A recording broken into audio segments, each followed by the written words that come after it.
Bonjour André. Bonjour Mélanie. Alors André, tu as 72 ans Tout à fait. et tu es veuve. Depuis Oui. combien de temps? Depuis 4 ans maintenant.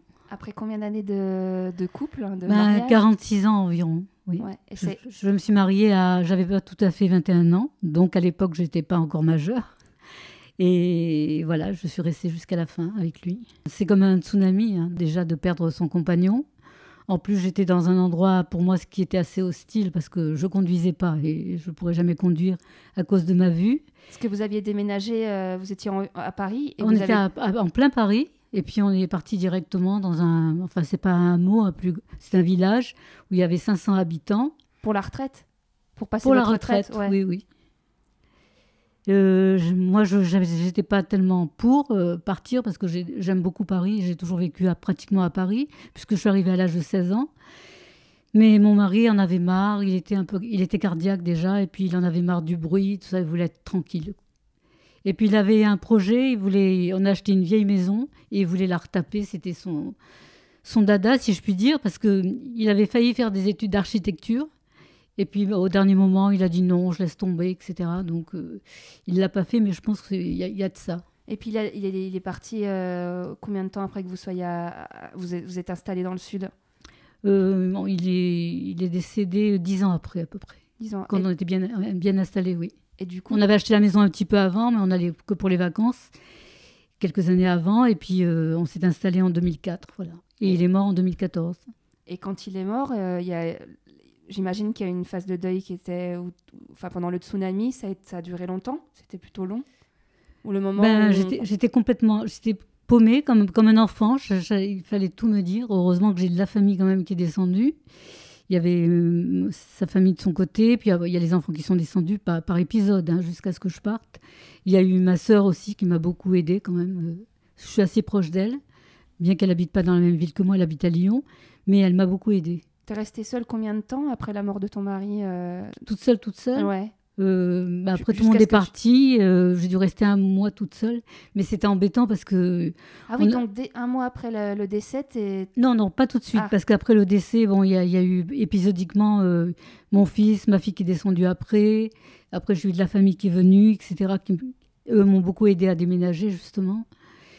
donc Et tu penses que la famille a été hyper importante dans ces moments-là? ah oui, oui, oui, quand même. Oui, De oui. pas rester Oui, seule? oui. Parce que surtout que c'était une grande maison et j'avais une chatte qui était. On était en fusion tous les deux avec elle. C'était vraiment. On se comprenait tous les trois, quoi. Et l'anecdote qui m'a frappée, c'est que, bon, il y avait la voiture qui était garée dans la grange, et quand le garagiste qui est venu l'acheter est sorti avec, la chatte s'est précipitée, croyant que c'était mon mari qui était revenu, et elle a eu un arrêt, elle Elle a s'est vu que c'était arrêtée. pas lui. C'était comme un dessin animé, si on peut dire. Elle s'est arrêtée net, comme ça, sur ses pattes. Elle a vu que c'était pas lui, quoi. Je sais pas si les bêtes comprennent aussi, quoi. Oh, je pense quand même. Oui. Je pense que c'est prouvé qu'elles ont de l'empathie et qu'elles sont... Oui. Ouais. Et après, quand tout le monde est parti, ben, c'est curieux, cette bête qui était un petit peu sauvage quand même, elle est venue contre moi dans le lit, elle s'est étalée comme une personne, elle était contre moi, comme si elle avait peur qu'on l'abandonne à nouveau. Donc du coup, au final, après la mort de ton mari, avant que tu reviennes à Paris, il s'est passé combien de temps? Ben, disons qu'il est mort début novembre et j'ai quitté les lieux en février 2015. Il est mort, oui, début novembre 2014. Et je suis partie en 2015, février 2015. Et tu penses que ça a vraiment contribué au fait que tu ailles mieux et que tu te relèves du choc? Non, non, non, parce que il fallait que... déjà, j'étais hébergée, c'était déjà beaucoup, déjà, d'avoir trouvé cette fille. Et il a fallu que je me mette en quête d'un appartement. Et c'était comme un travail pour moi. Bon, le matin, heureusement, on m'avait dit, il faut que tu fasses quelque chose. Donc, j'ai trouvé des cours à Issy-les-Moulineaux.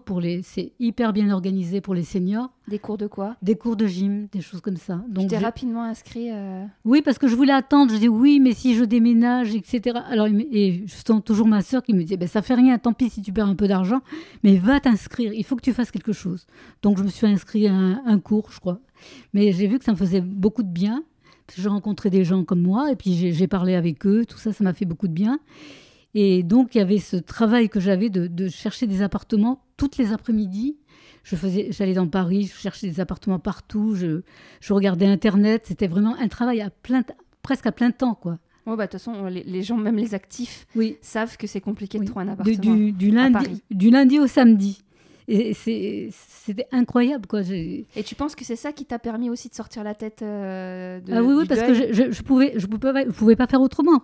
Il fallait que j'avance et je savais qu'il fallait que je rende l'appartement dans les mois qui suivaient aussi, parce qu'ils m'avaient hébergé, mais pas à vie. Mais donc, c'est le conseil que tu donnerais à des personnes qui ont du mal à se relever d'un deuil? Ah oui, il faut être actif. Si on n'a pas une activité, parce qu'autrement, si on n'a rien du tout, le matin, on n'a plus envie de se lever.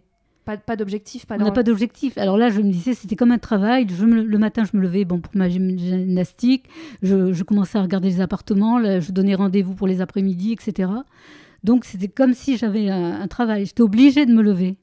Autrement, je voyais bien que le dimanche, j'avais du mal. Des fois, je ne me levais pas ou je traînais. Et si ça avait été tous les jours pareil, je crois que je me serais enfoncée complètement. Pour moi, c'est fondamental. Il faut avoir une activité. Entre autres, là, non seulement j'avais trouvé une activité, mais en plus, c'était, comment dire, vital, quoi. C'était vital, il fallait bien que je me loge. Mais c'est bien, parce qu'il y en a parfois qui ne veulent même pas se mettre dans une activité, retrouver des choses qu'ils aimaient avant. Mais là, je savais bien qu'il fallait que je me loge, parce que de toute façon, j'avais rien d'autre. Pour l'appartement, Pour l'appartement, c'était vital, puisque je ne pouvais pas vivre là où j'avais vécu avant, puisque je ne conduisais pas. Limite, il faudrait lancer C'était une bouée de secours, donc... Limite, il faudrait aux parents qui vivent des choses comme ça, parce que c'est des questions que moi, j'ai eues de personnes qui me demandent... Qu'est-ce que je fais? Mon père, il va pas bien depuis la mort de ma mère, ou ma mère, elle va pas bien depuis la mort de mon père. Il y en a qui ne veulent même pas aller à une activité, alors qu'avant, ils faisaient de la peinture, ils faisaient du tricot, ils faisaient... de la photo. Voilà, et ils veulent pas y aller, ils veulent plus bouger, ils ont plus goût à rien. Limite, il faudrait leur faire des pseudo-défis. Toi, tu as eu le défi qui était obligatoire de trouver un appartement. Oui, déjà j'avais ça, donc c'était obligatoire. Mais limite, il faudrait leur trouver un truc, tiens, papa ou maman... Il me faut ça absolument, je sais pas moi. Et puis ça a été un peu dur parce que j'arrivais en milieu d'année, donc tous les gens se connaissaient déjà. C'est comme, ça me fait penser à des élèves qui arrivent en cours d'année, tout le monde les regarde et tout ça. Mais j'ai dit, ça fait rien, qu'est-ce que je risque? De toute façon, bon, ils vont pas me tuer, je vais y aller quand même. Et au contraire, j'ai eu de bons contacts. Parce qu'il y en a qui m'ont compris. Bon, il y a de tout dans les cours. On ne vit pas dans un monde de bisounours non plus. Mais ça fait rien, j'y suis allée et puis ça a bien collé. Et au niveau quand on a partagé autant de temps la vie de quelqu'un, au niveau des habitudes du quotidien, c'est tout qui est à réapprendre, non? Au niveau de... Je sais pas. Oui, là j'avoue que je ne me servais même pas d'une carte bleue. Ah. Parce que bon, c'est lui on faisait les courses ensemble puisqu'il conduisait, donc c'est lui qui payait, je laissais faire et tout ça. Donc, puis des fois il me disait, ah mais t'es tête en l'air, tu vas perdre ta carte, allez, je le fais, je suis là, c'est facile de toute façon. Ouais. Et donc, même les choses les plus élémentaires, je faisais pas. J'ai appris, il a fallu que je gère des gens, parce que j'étais obligée au départ là-bas aussi de demander à qui m'adresser, parce qu'il fallait faire, en plus il n'y avait pas le tout à l'égout, tu vois, c'était vraiment, tout était technique. La vie à la campagne est beaucoup plus difficile, tout est technique. Ouais, qu'est-ce que tu répondrais enfin, pour ceux qui vivent à la campagne depuis toujours, eux ils vont te dire que la ville c'est difficile. Toi, qu'est-ce que tu trouves de difficile à la campagne par rapport à Paris, par exemple? La vie quotidienne, ne serait-ce que se chauffer. Nous, on avait un chauffage au bois, mais il fallait rentrer le bois. Rien que ça, je ne pouvais pas. Moi, j'ai pas la carrure, bon, déjà. Certains vont te dire qu'ils sont au fioul. Oui, mais même ça, il faut savoir, il faut appeler, il faut... Enfin... Oui, que la vie en immeuble... Alors que la vie en immeuble, il y a le chauffage électrique, on tourne un bouton, point final. Ou alors c'est chauffage collectif, on s'en soucie pas... Mais... Donc des enfants qui voudraient mettre leur maman ou leur papa veuf, essayer qu'ils soient le maximum indépendants, l'appartement se prête peut-être plus que de laisser leurs parents dans une maison tout seul. De toute façon, oui, c'est peut-être un peu plus difficile. Maintenant, si toute sa vie on a vécu dans une maison, on sait comment faire aussi. Oui, c'est vrai. Ça dépend des gens aussi. Mais c'est vrai que... Puis le fait de ne pas prendre ta voiture aussi, non? Il y a ça aussi, c'est de ne pas conduire à la campagne. Je ne sais pas comment j'ai pu accepter de partir. C'est complètement invalidant. Ça, c'est handicapant de de pas savoir conduire déjà à notre époque, c'est un handicap. Mais à Paris, on a de tout. On peut se déplacer, on a tout ce qu'il faut. Même dans le pire des cas, si on n'arrive pas trop, si c'est loin, on peut à la limite prendre de temps en temps un taxi ou quoi. Tandis que là, rien, tout, c'est pas possible. On est dépendant, si on peut pas conduire, on est dépendant de quelqu'un. Des voisins, tout ça. Et bon, à chaque fois, il faut compenser, quoi. Tu peux pas demander à quelqu'un d'être complètement à sa charge tout le temps, quoi. Donc Puis ceux qui diraient ouais, mais la ville c'est insécure, on se fait agresser, une petite dame toute seule dans les rues de Paris ou dans les rues de proche Paris, c'est non, mais tout peut arriver n'importe où, hein. On peut avoir aussi ce qu'il y avait à un moment donné là sur les routes dans le Midi notamment, c'était les pirates de la route qui t'arrêtaient et puis qui te dévalisaient. Ou le carjacking, les gens qui au feu rouge qui gèrent les. Enfin, il y a tout partout. Oui, il y a des scénarios. Enfin, la police pourrait sortir des listes et des listes de tout ce qui peut se passer ailleurs. Et tu me disais, limite, au pire, tu parles plus dans la rue aux gens en ville à Paris. Je ne sais pas comment c'est dans les petites villes de province, mais à Paris, on trouve tout le temps quelqu'un à qui parler. Je ne sais pas, c'est comme ça. Alors qu'on peut passer attention, province, il y a la ville et le milieu rural, mais dans les milieux ruraux, on peut passer une semaine sans parler à personne. Ah oui, si tu sors pas de chez toi, oui. Ouais, et puis il y a beaucoup de gens qui partent de chez eux juste une fois dans la semaine pour aller faire les courses et ils voient personne d'autre. C'est pour ça qu'on voit souvent des petits vieux ou même d'autres gens qui parlent beaucoup avec les caissières, mais malheureusement elles n'ont pas le temps maintenant de moins en moins, quoi. Donc non, moi je pense qu'on est moins seul à Paris, c'est mon avis, que dans un milieu rural, surtout quand on n'est pas habitué, quoi. Parce qu'on est toujours malgré tout, il y a encore cette mentalité, on est quand même l'étranger quand on n'est pas né là-bas. Ouais, on est toujours la Parisienne ou les oui, Parisiens. Voilà. On nous appelait les Parisiens. Ouais, bah oui. Donc au final, dans l'ensemble, ça s'est plutôt bien passé. Le deuil a été assez progressif et tu t'en es plutôt bien sortie, ou il y a eu des phases où c'était compliqué? Non, j'ai eu quand même des phases de dépression, puisque j'ai même été voir un psy qui m'a dit, je ne sais pas pourquoi vous venez me voir, parce que bon, apparemment, vous avez l'air assez équilibré, mais quand même, j'étais pas bien, et il m'a dit, encore pour l'instant, vous avez tellement de choses à gérer, vous êtes dans l'action, ça va. Mais c'est après, bien après, quand vous aurez vendu votre maison, quand vous aurez retrouvé un appartement et tout ça, c'est après que là, ça deviendra difficile. Donc la difficulté, au final, d'autant plus quand on est retraité au moment d'un deuil, c'est qu'il faut s'occuper, il faut essayer de trouver... Ce qui fait qu'on ne va pas bien, c'est qu'on passe du temps à se morfondre chez soi. Ben, oui, bon, alors là, c'est très bien, je suis des activités et tout ça, mais malgré tout, quand je rentre chez moi toute seule, ça, c'est dur. Parce que le fait d'être en couple, quand on est en couple, on peut, au cours d'une conversation, ou même au cours d'une pensée, dire sa pensée à la personne qui est avec toi, avec son mari, sa femme, peu importe. Et là, tu peux pas, ça m'arrive de parler souvent toute seule. Mais c'est comme ça, je parle comme s'il y avait quelqu'un en face de moi, parce que j'ai lu ça, c'est Annie Ernaux justement qui cite justement ça, justement. Elle dit le fait d'être en couple, ça permet d'échanger des idées, de but en blanc, de sortir quelque chose, une idée, une pensée, etc. Ça, on peut plus le faire. Ou de regarder à la télé, de dire tiens, comment tu trouves ça, on peut plus. Et ça, c'est très très très très très dur. Et justement, pour remédier à ça, est-ce que tu t'envisages, alors peut-être pas tout de suite, mais de rencontrer quelqu'un d'autre? Tu te verrais refaire ta vie avec quelqu'un d'autre? Refaire la vie, peut-être pas, mais au moins, pourquoi pas trouver un ami, oui. Un compagnon de vie? Un compagnon avec qui je pourrais partir quelques jours en vacances, aller Ce qui est le plus dur, par exemple, j'irai jamais au restaurant toute seule. Ah oui? Ou sauf le midi, bon, parce qu'il y a beaucoup de gens qui sont seuls, puisqu'ils travaillent, etc. Mais jamais le soir, tu me verras aller au restaurant toute seule. C'est ça, non? J'aurais l'impression que tout le monde... C'est idiot, mais les gens s'en foutent, mais j'aurais l'impression... Surtout à Paris, il y a plein de petites dames, mais même de petits monsieur, et même moi, qui régulièrement prennent plaisir à aller manger seule. Oui, mais le soir, je ne sais pas si... J'en parlais à quelqu'un qui était beaucoup plus jeune que moi et qui était seule. Elle me disait qu'elle y allait parce qu'elle adorait manger. C'était une dame qui adorait manger. Mais elle disait qu'heureusement qu'elle connaissait le garçon ou le serveur ou quoi. Parce qu'autrement, elle avait l'impression que tous les regards étaient portés sur elle. Alors qu'au final, je pense pas. Non. Mais moi, c'est un truc que je peux pas faire. Parce que pour moi, manger à l'extérieur, c'est la convivialité. C'est ça d'abord. Avant, ce qu'il y a dans mon assiette, C'est manger avec quelqu'un et ne pas avoir le nez dans mon assiette. Mais je comprends, hein, parce qu'il y a vraiment tout un... Moi, sur mon blog, j'ai fait un article sur le fait que j'aimais bien manger seule au restaurant de temps en temps, et parce que ça choque pas mal de gens. Mais je comprends, hein, c'est normal. Choqué, non. Enfin, choqué dans le sens où le fait que j'y prenne du plaisir, pour eux, ça paraît hallucinant parce qu'ils se verraient pas le faire.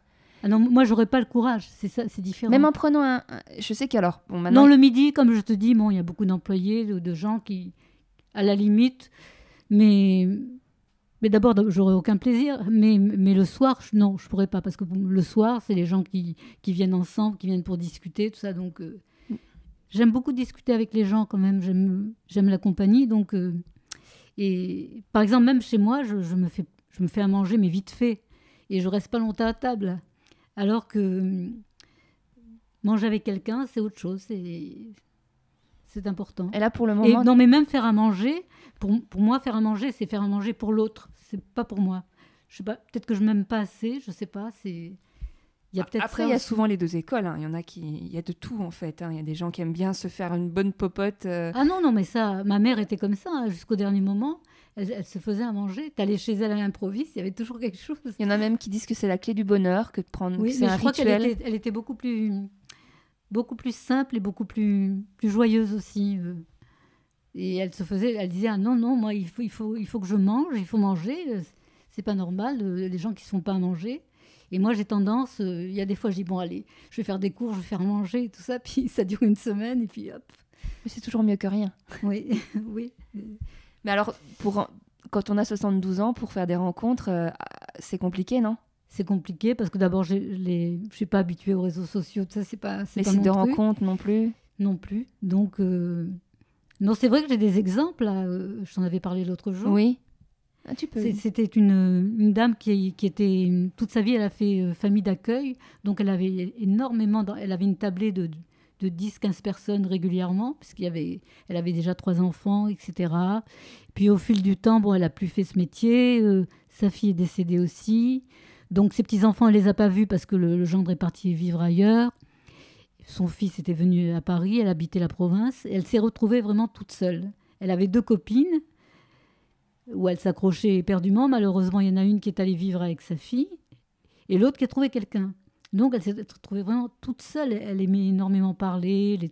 C'était quelqu'un de très vivant et tout. Donc, elle menaçait de se suicider. Elle disait maintenant, j'ai plus aucun goût à la vie. Elle avait quel âge ? Elle avait 75 ans. Hein. Son fils lui proposait de venir vivre à Lyon avec eux. Et elle disait non, j'ai plus envie, non. Jusqu'au jour où sa belle-fille, il y a toujours quelqu'un, heureusement qu'il y a toujours quelqu'un qui vous tend la main quand même, qui est venu la voir et lui a dit écoutez, ça ne peut pas continuer comme ça. Vous allez passer une annonce sur le chasseur français. À l'époque, c'était très en vogue. Et elle a rigolé en disant mais à mon âge, il a dit non, vous verrez. Le chasseur français, qui, je me rappelle pour les plus jeunes d'entre nous, c'est un magazine, un journal, c'est ça ou un magazine ? C'est un magazine. Ouais. Non mais voilà, c'est tout. Qui est beaucoup lu dans les campagnes. Je pense que ça existe encore. Oui, là, ils ont même lancé leur site de rencontre à un moment donné en ligne. Je sais pas si ça marche, mais en tout cas, le chasseur français, c'est un... Donc, elle a reçu énormément de réponses, je sais pas, une quinzaine. Et sa belle-fille et elle ont toutes les deux trié. Finalement, ils sont arrivés à 2 personnes. Un peu comme dans L'amour et dans le pré sur M6. Oui, peut-être. Et finalement, elle a dit, bon, on va choisir cette personne.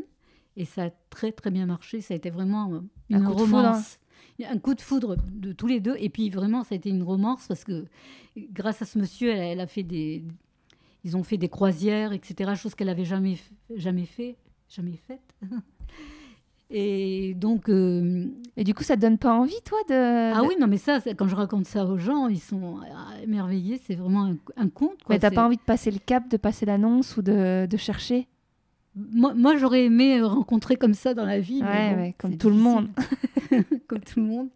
Mais non, parce que c'est vrai que partout où je vais, il n'y a que des femmes, pratiquement. Au cours de gym, quand il y a un homme, on dit, tiens, il y a un homme. Je ne sais pas pourquoi ils ne sont pas mobilisés pour ça, je ne sais pas. Déjà, déjà peut-être qu'ils meurent avant. Oui. Je sais pas aussi. Statistiquement, on vit plus vieux qu'eux déjà. Oui, peut-être, mais il y en a quand même encore qui sont là. Peut-être faire des activités un peu plus mixtes, genre la photo, l'écriture... et encore, je suis même pas sûre que... Je et d'autant plus en région parisienne et surtout à Paris, il y a beaucoup plus de femmes que d'hommes. Oui, aussi, déjà. Oui. Déjà, même à mon âge, il y a plus de femmes célibataires que d'hommes. Je crois qu'il y a 2 femmes pour un homme. Donc oui, statistiquement... Oui, statistiquement, je ne pas le dire. Mais de toute façon, si on compare où était ta maison d'avant, après, il faut les croiser, les hommes. C'est le même problème. Même s'il y a plus d'hommes seuls ou plus d'hommes au mètre carré, il faut essayer de trouver un moyen de les rencontrer. Il y a beaucoup de rencontres aussi quand on est en activité dans les entreprises et tout ça. Là, il n'y a plus ça. Il y a plus... Donc, quand je vais au cours de gym, s'il y a 40 femmes... il y a un homme, le 41e, c'est un homme, mais bon, c'est tout. Ouais, donc, c'est vrai qu'il n'y a pas lieu de rencontre. Mais bon, non, pour l'instant, je ne sais pas. Ça ne me dit rien, comme ça. J'ai pas cette mentalité, mais peut-être que ça viendra un jour. Mais c'est vrai que c'est peut-être que je passe à côté de choses intéressantes. Hein. Peut-être que tu n'es pas encore prête. Peut-être aussi. Parce que c'est difficile quand même quand on a vécu... finalement, on a grandi ensemble, si on peut dire, quand on se marie jeune, comme ça, on a grandi ensemble, si on peut dire. En fait, on a connu que la vie à 2, jamais sans l'autre. Oui, et puis moi, j'ai jamais vécu seule, parce qu'avant, j'ai suivi le courant normal, entre guillemets. T'es sortie de la maison pour aller vivre. de la maison, après j'ai vécu avec mes beaux-parents et mon mari, puisqu'on n'avait pas d'appartement au début, puis après, on a eu un appartement, après on a eu les enfants. Oui, le cycle tout à fait banal, si je puis dire. Donc non, j'ai jamais vécu seule. Très très peu, enfin une semaine par-ci, une semaine par-là, s'ils faisaient des stages, des choses comme ça, c'est tout. Et tes enfants, tu les vois régulièrement ? Pas tout. Oui, je les vois quand même, je me plains pas, parce que j'arrive à les voir des fois 1 fois par semaine, l'un ou l'autre, mais je veux pas les charger, ils ont leur vie, la vie est difficile maintenant pour tout le monde, donc je veux pas les charger, quoi. Mais s'ils peuvent pas me voir, ils m'appellent quand même. Oui, je sens que j'ai quand même un soutien. Mais à part ça, bon, comme je te dis, c'est le fait de ne pas pouvoir parler à quelqu'un, de dire t'as vu ça, ce qui s'est passé ou quoi. Une fois que je suis rentrée chez moi, bon, c'est terminé, quoi. Et t'as entendu parler un peu il me semble qu'il y a des logements où ils ont genre dans le même immeuble, c'est plein de personnes âgées, ils ont... Non. Si, j'ai entendu parler de ça. Oui, mais ça t'intéresse pas. Non, pour l'instant, ça m'intéresse pas, parce que j'aurais l'impression d'être en antichambre de la mort. Pourquoi ? Pourtant, non. C'est des gens qui peuvent sortir, évoluer comme ils veulent. C'est juste qu'ils sont moins seuls, ils ont leur indépendance, mais ils sont moins seuls. Oui, mais je sais pas, c'est l'idée que je m'en fais peut-être aussi. Je le ferai sans doute un jour, quand vraiment je me sentirai fatiguée ou j'aurai plus envie de lutter, je sais pas. Non, mais... Oui, il parle aussi des colocs maintenant, des colocs entre personnes âgées, ou même avec un jeune, hein, mais après ça veut dire qu'il fait la fête de temps en temps peut-être. Mais je sais que ça se fait aussi, ça t'intéresserait toi d'être en coloc avec... Ah, les colocs, excuse-moi, j'avais essayé quand je cherchais un appartement, mais je n'ai pas trouvé de coloc pour vieux, hein. C'était que des jeunes. Il n'y a pas de site dédié, il n'y a pas de... J'ai pas trouvé de colocation entre vieux. Non. Ce que j'avais vu, il y a... Alors je sais plus si c'est dans un film, mais je crois que ça existe pour de vrai. Des maisons où elles sont genre 6-7 femmes. Aux États-Unis, non ? Non, en France, ça existerait, où elles vivent en colocation au quotidien ensemble. Si, ça pourrait être sympa. Hein, oui, ça, à la limite, oui. Ça permet d'avoir un plus grand espace, d'être plusieurs, de pouvoir... échanger, justement. Ouais. Oui, pourquoi pas. Mais ça peut être assez difficile. Hein, parce que on prend quand même des habitudes quand on vieillit. Oui. Même pas quand on vieillit. Oui, les habitudes sont tenaces. Alors s'il y a 6 ou 7 caractères... Alors on va partir sur 3-4. Peut-être ça peut être pire. Non, après peut-être que c'est comme nous les plus jeunes, c'est peut-être plus un coup de cœur. Tu rencontres 2 autres copines qui... Je crois qu'il faut être très jeune parce que justement t'es insouciant et... Mais enfin, pourquoi pas ? Moi, j'étais partante pour ça. J'avais cherché, justement, oui. Parce que je me disais, ce serait pas mal que d'être tout seul. Oui, pourquoi pas ? Il y a un truc à réfléchir là-dessus. Oui, une piste. Et pour en revenir alors moi, par rapport à l'âge, est-ce que c'est vraiment Est-ce qu'on doit demander à une femme... Toi, ça te dérange quand on te demande ton âge ? T'as un peu une sorte de coquetterie sur le fait de... Longtemps, oui, j'étais comme ça. Et puis maintenant, non, j'assume. D'ailleurs, quand je suis allée m'inscrire là, pour le stage d'Archimède, je savais bien, je me doutais qu'il n'y aurait que des jeunes. Mais je dis, après tout, si personne ne me parle, tant pis, j'irai faire mon stage tranquille. Si on me parle, ce sera un plus. Et ça s'est bien passé pour moi, ça s'est très bien passé. Mais donc, du coup, parfois, je sentais peut-être quelques condescendances, mais c'est pas grave. De toute façon, moi-même, quand j'étais jeune, les vieux, bon, ben... Tu le ressens au quotidien, de temps en temps, le rapport à l'âge, le regard des gens, ce qu'il y a de pire, c'est les gens qui ont 55 ans et plus. Ah oui? Ou qui ont 60 ans. C'est marrant parce qu'ils sentent qu'ils sont sur la pente descendante. Mais pas vraiment, pas autant que la personne en face. Non, mais c'est-à-dire que c'est pas ça que je veux dire. Je veux dire, les jeunes, à la limite, un vieux, c'est un vieux, quoi. Il peut avoir 50 ans comme 70 ans. C'est un vieux, quoi, c'est tout. Tandis que les femmes, par exemple, qui viennent avec moi, qui ont 60 ans, des fois, elles me disent mais quel âge tu as mettons qu'elles me disent 74, je dis non, 72. Ah, excuse-moi, c'est pas que tu fasses... Elles s'excusent. Non, je leur dis non, mais j'assume mon âge. Mais ce qui me semble drôle, c'est qu'elles ne se rendent pas compte qu'elles sont dans la vieillesse aussi. Parce qu'à 60 ans, quand même passé, il me semble que c'est quand même... Mais j'ai l'impression que c'est parce qu'elles ont peur de vieillir. Et c'est elles qui sont les plus féroces, si je puis dire. Mais toi, tu l'as pas eu, la peur de vieillir, à un moment donné? T'as jamais eu ce problème avec ça? J'étais en couple, donc ça me gênait pas trop. D'accord. Si, quand même. Si, je me voyais bien à la glace. Si, quand même. Parce que je dis aux enfants, quand même, qu'est-ce que vous en pensez quand j'avais 50 ans? Je me dis, ben oui, quand même, on voit bien, maman, les gosses, c'est cruel aussi. Mais mais maintenant, j'ai dépassé le cap. Je m'en fous. Et puis, enfin, je m'en fous, relativement quand même. Parce que j'ai remarqué que quand j'avais les cheveux poivre et sel, je ne pouvais pas faire un pas dans le métro qu'on me dise « Madame, venez vous asseoir ». J'avais 3-4 personnes comme si j'étais... Maintenant, un peu moins. Ah, c'est intéressant parce que je ne sais pas si avec les cheveux teints, c'est vrai que j'ai les cheveux teints. Je ne sais pas si tu as fait attention, mais il y a une espèce de mode, ils appellent ça les sleevers, je crois. Enfin bref, c'est celles qui cultivent leurs cheveux gris, qui même en font un accessoire de mode. Toi, du coup, tu as remarqué que quand tu gardais tes cheveux blancs... Ou alors c'est une idée, je ne sais pas. Non, mais parce qu'il y en a quand même encore qui me disent Madame, vous voulez vous asseoir? Ça existe encore. Mais moi, avant, c'était terrible. Je ne pouvais pas rentrer dans un wagon de métro sans que... Il y ait toujours des gens qui... Mais non, autrement, j'assume. Parfois, je dis non aux jeunes parce que je me dis, ils ont travaillé toute la journée, ils sont gentils. Je leur dis carrément non, c'est gentil, ou je descends bientôt, ou alors... vous avez travaillé, je leur dis carrément. Bon, alors ils me sourient, puis voilà, ça se passe bien. Et l'âge, c'est dans la tête, enfin dans le sens où tu te sens pas, toi dans ta tête, avoir 72 ans. Tu penses que on ne se voit pas vieillir, ça c'est sûr. Je me rappelle quand j'avais 30 ans, et je connaissais bien quelqu'un qui avait plus de 50 ans, il me disait oui, maintenant. Alors... Genre, dans ta tête, tu t'es arrêté. Dans ta tête, c'est comme si tu avais toujours 40 ans, toujours 50 ans. Oui, alors cette personne me disait, le plus terrible, c'est qu'on ne se voit pas vieillir, et c'est les autres. Et j'en fais l'expérience, c'est les autres. Parce que dans ta tête, tu ne te vois pas vieillir. Bon, même si je vois bien que je monte moins bien les escaliers, il faut que je me tienne à une rampe. Il y a plein de choses que je n'arrive plus à faire. Dans la démarche, tout ça, je sens bien que quand je vois, par exemple, ma petite fille qui fait des vidéos, je me dis, oh là, c'est moi, quelle démarche et tout ça. Pourtant, je fais quand même de la gym et tout, mais à part ça, dans sa tête, on ne se voit pas vieillir. Dans la tête, tu penses... D'ailleurs, je crois que si vraiment on se sent vieillir, je crois qu'on abandonne tout. Peut-être qu'on pose ses valises et on attend la mort, quoi. Toi, tu dirais que tu as quel âge dans ta tête? C'est impossible, mais non. Il n'y a pas un âge où tu t'es arrêté, où tu t'es dit là... Non. Mais j'ai l'impression... On parlait des hommes tout à l'heure. J'ai l'impression que les hommes ont plus peur de vieillir. Parce que je me rappelle, mon père, quand il était à la retraite, c'était quelqu'un qui était assez actif avant, tout ça. Et quand il s'est retrouvé à la retraite, il tournait en rond. Pourtant, il était en couple puisque ma mère était là. Et elle lui disait, ma mère et moi, on lui disait, mais pourquoi tu vas pas jouer aux cartes? Il adorait jouer aux cartes, il jouait très très bien, plusieurs jeux et tout ça. Alors il nous regardait, il nous disait, moi, aller avec des vieux, alors qu'il était vieux, ça nous faisait rire. Mais en fin de compte, pour lui, c'était des vieux. Lui n'était pas vieux, mais les autres, oui.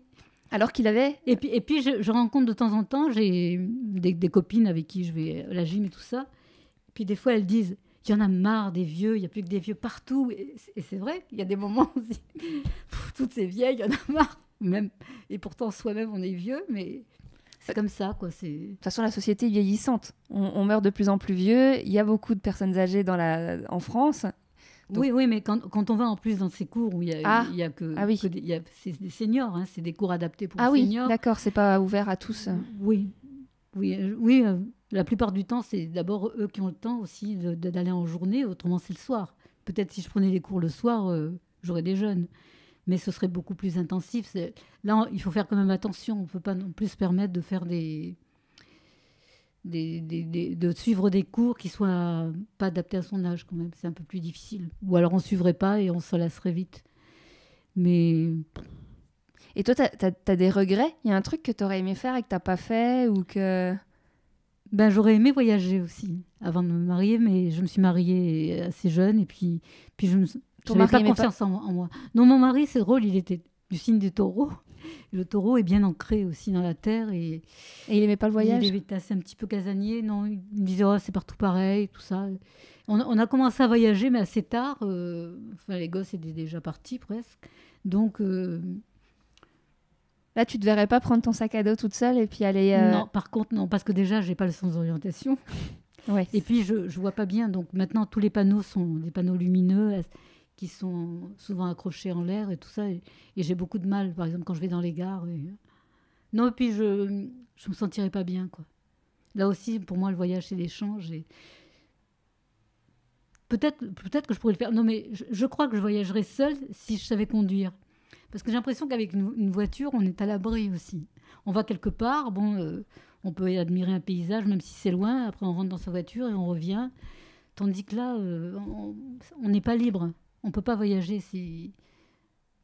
Oui, ça permet... Enfin, Sauf à l'étranger, où on est obligé de ne pas avoir de voiture et prendre que des trains, tout ça, dans certains pays. dans certains pays, après, il y a vraiment des destinations sans Oui. voiture, c'est compliqué. Oui. En Europe, ça ne doit pas être facile. C'est plus facile, justement. Le seul voyage qu'on ait fait qui nous avait vraiment plu, et on y est retourné tout seul, ça a été la Thaïlande. Là, oui, on pouvait voyager en train, tout ça. Mais dans les pays asiatiques comme ça, mais autrement, on ne peut pas aller d'un point à un autre, quoi. Sans voiture, c'est difficile. Puis si tu avais un conseil à donner aux gens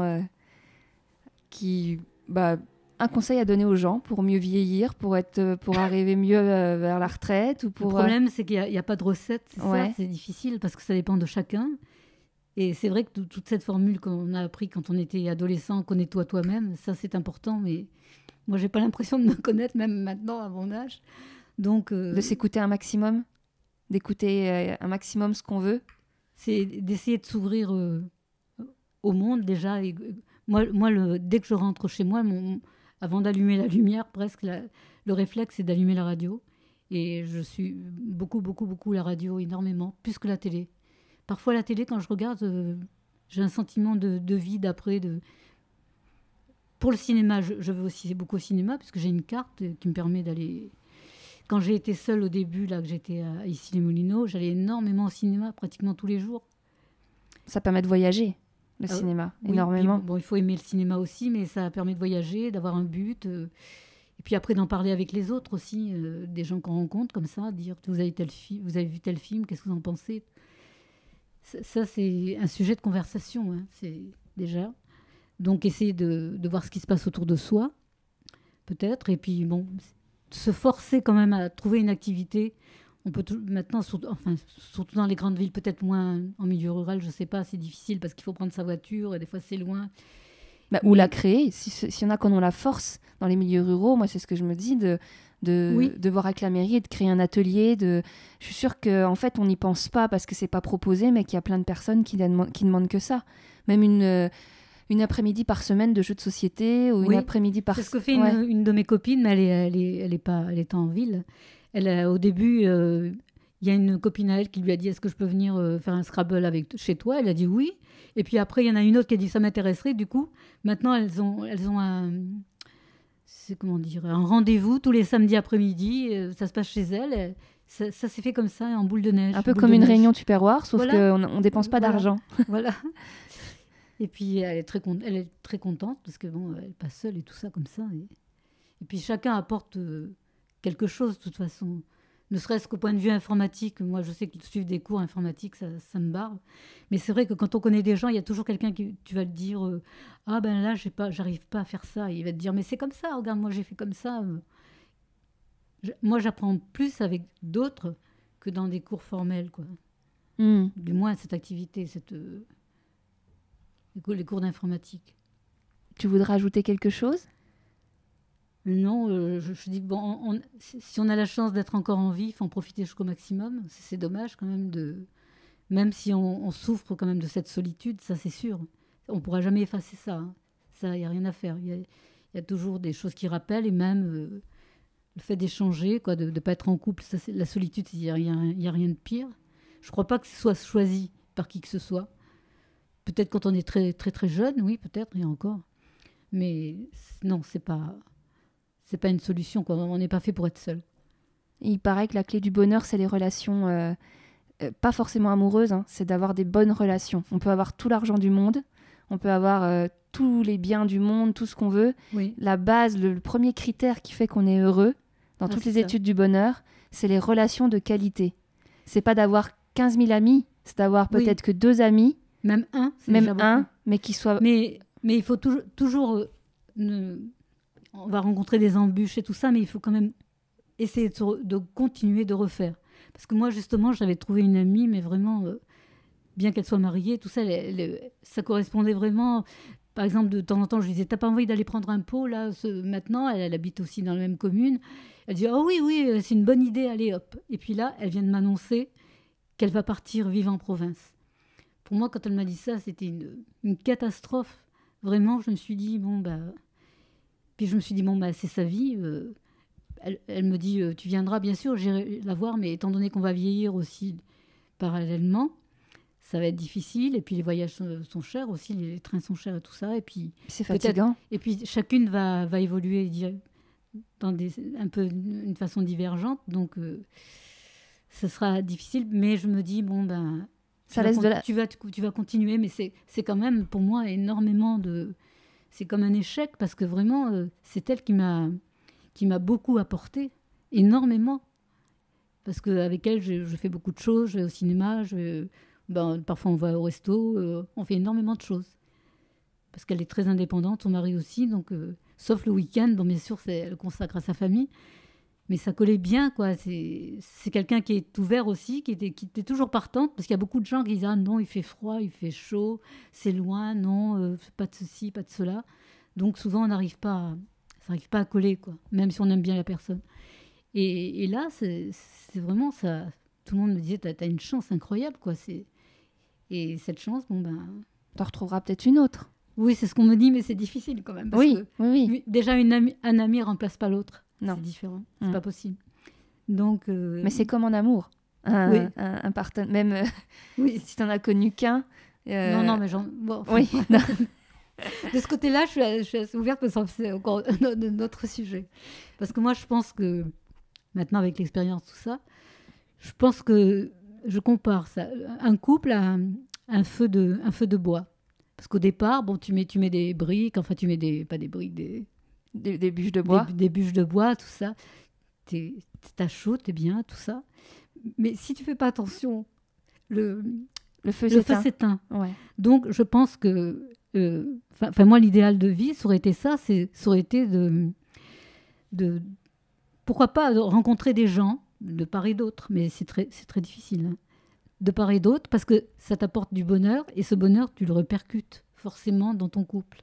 Mais des rencontres amoureuses? Des rencontres amoureuses ou des rencontres aussi amicales, mais c'est difficile parce qu'il faut que ça plaise aux deux.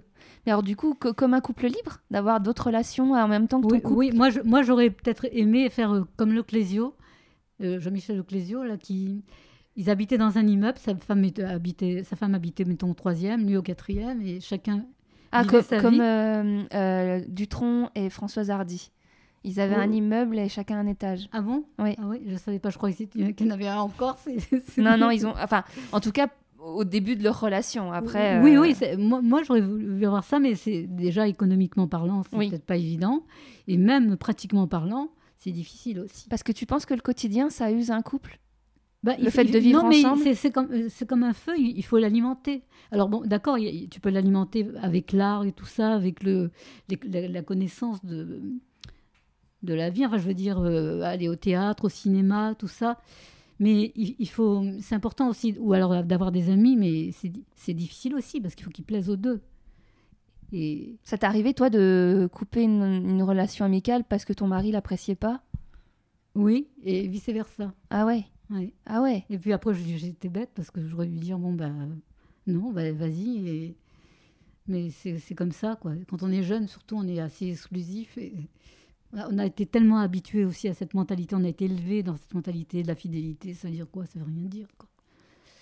Et moi je pense que pour mon émancipation aussi, ça aurait été bien. Mais c'est quelque chose d'extrêmement difficile, hein, Oui, oui. en tout point de vue. Mais je pense que ça doit apporter forcément enfin, quand on arrive à le faire, c'est bien. Mais en quoi avoir d'autres relations en parallèle de son couple? Mais pas forcément. Je veux dire que si ça arrive, quoi, aussi.